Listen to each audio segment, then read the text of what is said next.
Our final third of the triumvirate about the current issues in sports law dominating the news really came up just this week. And we are fortunate to be able to react and comment and have one of the newsmakers here with us. I saw it, I believe, Monday morning in the news all over the sports pages. A lawsuit, antitrust lawsuit against the NCAA, and what better timing to have that come out on the eve of the biggest business that the NCAA has, which is the March Madness, the basketball tournament. That was filed by Jeffrey Kessler and Winston Strawn. I called Jeff. He was unavailable, but he sent his lead partner, David Feher. Let's welcome David.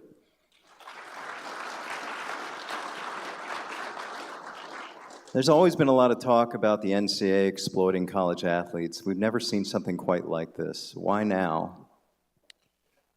I think it's time. And I think a lot of this has to do with how the public has reacted to what it's seen in recent years. When you look back 20, 30 years ago, people would make offhand comments that, well, the NCAA is different. It's about amateurism. It's about education.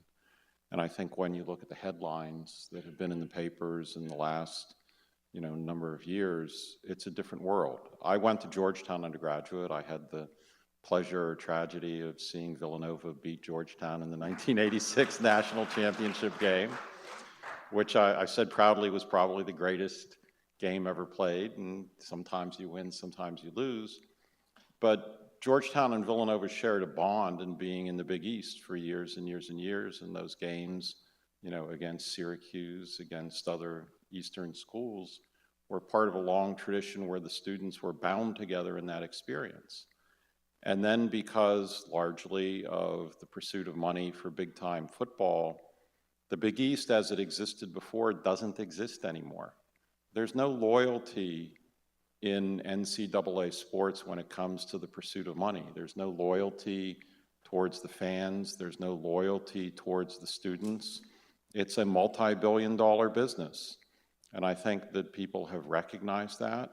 And I think they've recognized that the students, and I don't want to use the word students, that's not really a fair term because the NCAA and the conferences have abused that term to try and claim that athletes who are performing services and putting their bodies on the line to generate all this money somehow should be treated as amateur students, when really they're generating all of this money for other people. And calling them students instead of calling them, athletes who are working hard to generate this money, that's just not fair and not right. And so what I'd say is that there's a general public recognition that regardless of what tomorrow will be, it needs to be better than what we have today. And the thing I'll say is that, well, a couple things. First off, this has nothing to do with ideology or your views on the law as to whether you have this view or that view. I was interviewed on WABC Radio, which is a pretty conservative radio station with most of its commentators, and they were incredibly supportive of what we were trying to do. A few hours later, I was interviewed by Serious Progress Radio, which is on the complete opposite end of the political spectrum, and they were incredibly supportive of what we were trying to do in terms of just, the offhand remarks that people were making. And I think what this has to do with is about something pretty basic. We're not in this out of nowhere. Jeffrey and I have been counsel to the NFL Players Association for more than 20 years, counsel to the NBA Players Association for more than 20 years. We've been representing the interests of players for, a long, long time. We're not in this to try and get a big pile of money that we're going to get some big slice of. This is an injunction class. This is not a damages class. It's about changing the system. And what I'd like to say is that people look at this and they say, well, what's going to happen? Is this really going to be positive or not? And my main response to that is kind of twofold. One is that we've been here before, okay? We went through this in the early 1990s. I know for some of you that's actually maybe before you were born because the case started in the late 80s, went to trial in 1992. But before the Freeman-McNeil trial, the NFL owned the players. They set the rules, and when they said they owned the players, they weren't shy about it, okay? And it had, an unfortunate history, and people were treated badly. We had witnesses where all pro quarterbacks had their wives, insulted to their face in the midst of contract negotiations, where the player had to break up a fight between his wife and the GM because the GM was insulting the wife in the midst of this meeting. And we had great offensive linemen who were told by their GMs, son, you're going to be bagging groceries if you don't do what I tell you to do right now, okay? It was a different world. And people said then, in that case, oh, we can't have competition. If we have competition for player services, then the game will fall apart. We actually had Hall of Fame coaches giving testimony, showing film with offensive linemen saying, oh, if we have players moving from team to team, the offensive linemen will trip all over each other and will fall on the grass, and we won't be able to play the game. And what happened and we cross-examined them and said, oh, by the way, coach, you moved from one team to another and you changed all the signals, so odds were now evens and everything was completely different. How'd you do that year? He said, 10-4 made the playoffs. And so there was an illogic to all of the defenses, and we've been there before, and when we had increased competition in the NFL, we did it, by the way, not chaotically, but we did it with a lot of thought, with a lot of deliberation. We won in the courts, and then the NFL woke up and said, okay, let's sit down and figure this out. And we put a system in place. While it's not perfect, okay, and it's not as good as it could be for the players because no negotiated settlement is, it works reasonably well. And by the way it is now, NFL revenues back in the early 90s yielded a salary cap of about $34 million, if I remember right. Now it's $133 million this year. NFL revenues are over $10 billion this year. It was in the nines last year. The sport is more popular than ever. Actually, there's more hope for teams because before, if you were bad almost forever. And it's consistent with my second point, which is that this country, the antitrust laws aren't some kind of technical detail, okay? The antitrust laws are about freedom and competition and a belief that on the whole, there are exceptions here and there. I'm not going to get into, say it applies everywhere in every instance. But on the whole, competition is a good thing and it yields better results than someone dictating what the result will be. The way it is right now, you have the NCAA, supported by the conferences, dictating rules to a ridiculous level, and tragically, where the revenues are going to people completely other than the athletes who are generating the revenues on the field. And I'm not saying the players don't get something, okay, because they are in effect paid right now through scholarships. But it has a cap on it, an artificial cap, where it is room, board, cost of tuition, and fees. It's not even the full cost of attendance. And there's a phrase, laundry money, okay? And it used to be back when that you could get laundry money if you were going to a school on an athletic scholarship.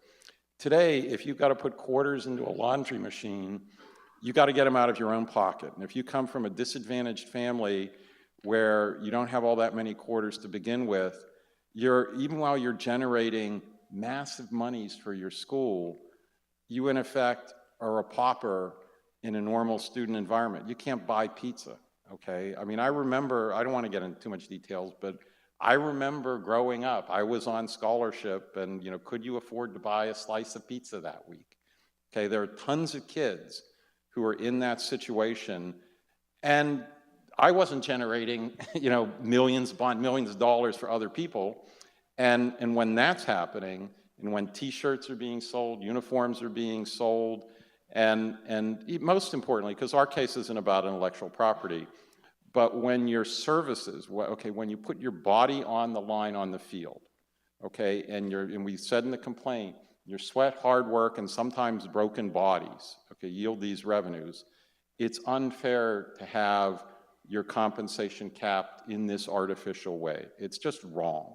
Okay, the antitrust laws are the charter of economic liberty, and for it to be capped this way and to have all of these proceeds dedicated to other folks, it's just as wrong as can be.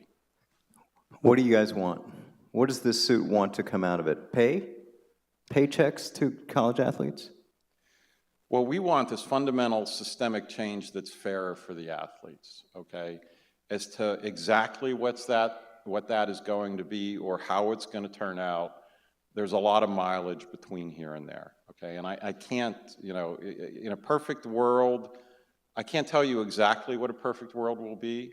What I can tell you is there needs to be more compensation, there needs to be more competition, there needs to be a fairer system so that when you watch TV, okay, and when you see a player generating this money in this tournament or on the football field, and their leg snaps and they can never play again, okay, your reaction isn't, oh my God, their life is over.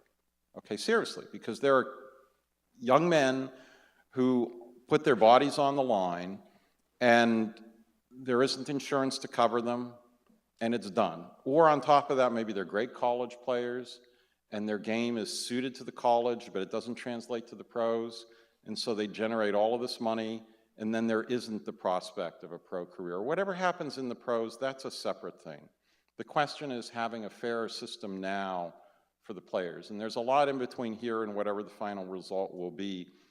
And the one point I do want to make on this is that this is not about the destruction of college football. This is not about the destruction of the great kind of revenue-generating machine, but also passionate, emotional, system we have where people are interested in the game. We want people to be interested in the game. When we did this in the NFL, it increased fan interest, it increased revenues.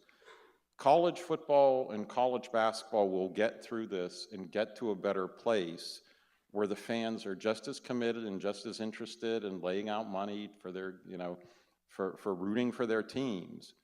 But it can be done without it being on the backs and broken bodies of players. And honestly, if you're rooting on the premise that I'm only going to root if players are abused and taken advantage of, I don't think that's the country we're in.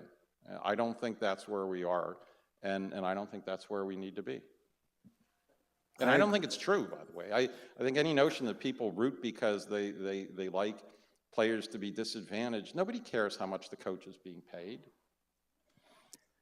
What I would say to you is I agree with all of that. The question is the segment of the population you're talking about, in my view, is very small. So you have this vast college sports community. Mm-hmm.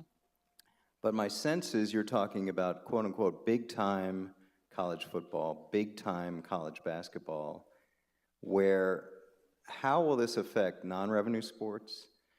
Do you believe the third-string offensive tackle should be entitled to compensation as well as the star quarterback? I know there's a lot of mileage to figure out, but how does that work? I don't think everyone will get exactly the same dollar amount because market forces tend to reward more people who contribute more. So there's likely to be some variation. As to how that will play out, there are surprises, and sometimes you don't know. And I would just tell anyone who thinks they know what will happen to stop and pause. Because I remember when we had the NFL antitrust trial, we had incredible testimony that, the running backs will get incredible amounts of money, the wide receiver and the quarterbacks will get incredible amounts of money, nobody else will get anything, okay? The way it turned out was different and surprised a lot of people. I actually remember in the first free agency season, we literally looked at each other and said, who are these offensive linemen we never heard of who were getting paid massive amounts of money in the new contracts? And it turned out that the teams were looking at it and saying, oh my God, if I have a star quarterback, I need to protect that quarterback, and so I need to have a great offensive lineman. No one expected that, no one predicted that, and so there was variation, but there was actually market forces recognizing true value. And I think that in this whole issue about non-revenue sports, I think it's a false justification. You know, money comes into colleges. There are very smart financial people who know and understand how to deal with the total amount of money that comes into colleges. For any college to say, oh, if we aren't allowed to restrict and harm these young men, then we're going to hurt these other people, I think it's just wrong. I think that it's not real, because I think once money comes into a school, it comes into a school. It could be used however people wanted. I mean, a school could announce tomorrow that all of the money that's coming in from their football program is going to be dedicated to their physics department. And if the football program doesn't succeed, then the physics department is going to shut down. Okay, they don't say that. Instead, they make other arguments, but I think they make other arguments because they're trying to psychologically coerce people into getting with the program. Okay, those are the kinds of arguments that I think are wrong and just don't make any sense. And the last point I want to make on this is that, okay, this is in part about compensating the players more fairly, so that the current system where there are billions of dollars, okay, and not going to the players is more fairly allocated. But beyond that, in the NFL trial, in large part, we won because when the players testified how they were treated, and how they were treated like they were owned, and how they had no control over their lives, and how they wanted to live somewhere where their family was, and they couldn't do it, and how they were treated with a lack of dignity, okay? Because this really is about compensation, but it's also about the system and treating people the way they should be treated. And I do not underestimate at all the force of that in terms of people saying, yes, the time has come to do something differently. How would Title IX figure into this? If there are more revenue allocated to men's sports, how would that affect women's sports? It's come up before in terms of whether or not the revenue-generating sports, how they have an impact on the women's athletics programs. I don't expect Title IX, I don't want to say to be an obstacle. That's kind of a, not right thing to say. Because, I have a 19-year-old daughter who has just started college, and, anyone who believes, they shouldn't have to go through this, but anyone who doesn't believe that we all need to be treated with equal dignity certainly learns it when you're looking at your daughter and you're saying, the world you're going to go into should be a better place. And so I think that women's athletics should be fully supported, but any notion that somehow there's a trade-off and we need to treat other people badly in order to treat other people right is, to me, illogical and an offense to us all. Finally, I want to juxtapose this lawsuit, David, with the two others going on and whether there are parallels. One, not a lawsuit, but a move for unionization by Kane Coulter, Northwestern, trying to be unionized as college athletes, ongoing with the NLRB, and the other being the O'Bannon suit for images and likenesses compensation to athletes, both former and current, about that. Is there, obviously we're all on the same side with these lawsuits or these movements. Any parallels that are you working with the different groups in some way or form? Well, what I'd say is that they're different in approaches. They're all attacking the current system of the NCAA, but it's on different fronts. I mean, the O'Bannon case is about intellectual property rights. It's actually about intellectual property rights sold after the players leave the colleges, and so that's kind of its own niche. Our case is not about intellectual property rights. It's about competition for the players' services while they are in school, which is different. In terms of the Northwestern case, that is being pursued with the support of a fellow by the name of Ramogi Huma and his association, which has developed over the years in terms of supporting college football players. And there, it's just for Northwestern, and it's seeking to have a union for the Northwestern players. The NCAA actually faces an odd situation because in professional sports, generally the owners like having a union in place, and I don't want to get overly technical here, but when you have a union in place, if an agreement is reached between a union and the employers, then it's immune from antitrust attack. And because the labor laws need to work, and so when there's an agreement, you can't have somebody challenging it on antitrust laws because that's what union collective bargaining is. And so in the NCAA, they're saying, no, no, no, we don't have a union in place. Everyone is kind of a free agent here. Right. It's not exactly, whatever the NCAA argues there, it doesn't really facilitate kind of a different systemic result. I'm not saying that if the NCAA said, oh, we want to have a union for everyone, that would solve every problem, but it reflects the inconsistency and the hypocrisy of a lot of what's going on right now. And so we wish those players well, but it's a more limited front. Ramogi is a consultant to us in our case, okay? And this case was brought in close consultation with him, with his support, and with the support of the players who have been working with him. And in large part, that's because we are in this for systemic change and to support the players who we have represented and helped for, like I said, more than 20 years. And I'm just glad that Ramogi has the confidence on us, that his association has the confidence in us, and that the players who have stepped up on this have the confidence in us, because it's a trust, and it's one that we hope to fulfill. What do you want to see as you define systemic change? What is your utopic version of college sports or the NCAA as it will be? Well, you asked me before, and I said I didn't want to get into details, and so I'm going to try and be a good lawyer and not get into details again. But what I will say is that we want more competition for players. We want results that more closely reflect players' value, because it's just not fair, it's just not right in terms of no correlation at all between the value that players bring to the field and what they get. We want protection too for players in some way, because I think in any market, players are going to get protected more so that when they're injured on the field, it's not over and done where you get nothing. And in part, we want the market and we want the system to be more responsive to the athletes, okay? What we want is not what we have now. What we have now is the NCAA as a bureaucracy, which I think serves no one except its own internal bureaucracy. I mean, this is kind of an odd thing to say, but I know a lot of good people who work in the NCAA, and a lot of them are trying to do a good job. But it's a bureaucracy that's kind of handcuffed itself because, like a lot of institutions that are subject to restraints on competition and that are political, and where people have been allowed to take advantage of other people, there are constraints. And so people want to do better, but they can't do better. And if they, ever say, oh my gosh, we should compensate the players more, they get whacked down.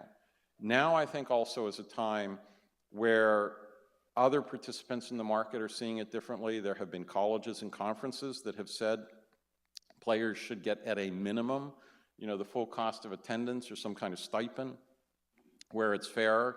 And so 5-10 years ago, there wouldn't have been a peep of that.